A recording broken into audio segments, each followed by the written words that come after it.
छत्रपती संभाजीनगरमधून एक धक्कादायक बातमी समोर आली आहे।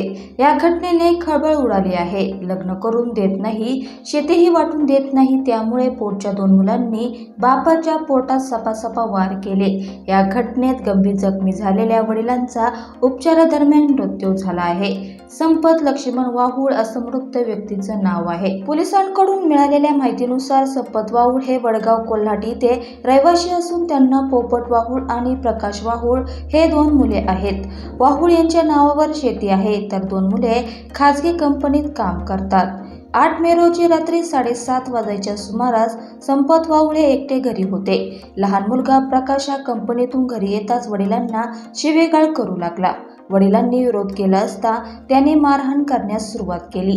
मोठा मुलगा पोपटही त्यावेळी घरी आला असता त्यानेही मारहाण करण्यास सुरुवात केली। दोघेही मारहाण का करतात असे विचारले असता आमचे लग्न करून देत नाही, शेतीही वाटून देत नाही असं म्हणत मोठ्या मुलाने वडिलांवर सपासपा चाकूने वार केले।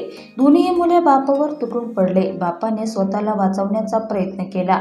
आरडाओरडा झाल्याने संपत वाहुळ यांचे भाऊ रामनाथ वाहुळ, संजय वाहुळ, आकाश आणि संदीप वाहुळ हे मदतीस धावून आले। त्यावेळी हा आता वाचला तरी गोळी घालून मारून टाकू अशी धमकी देखील ह्या मुलांनी दिली होती। दरम्यान त्यानंतर संपत वाहुळ यांना जखमी अवस्थेत उपचारासाठी घाटी रुग्णालयात दाखल करण्यात आले होते। या प्रकरणी दोन्ही मुलांवर जीवे मारण्याचा प्रयत्न केला म्हणून वाळूंज MIDC पोलीस ठाण्यात गुन्हा दाखल करण्यात आला होता। दरम्यान उपचार सुरू असताना काल रात्री 11:30 वाजायच्या दरम्यान संपत वाहुळ यांचा मृत्यू झाला आहे। घटनेबाबत अधिक तपास सुरू असल्याची माहिती पोलिसांकडून देण्यात आली।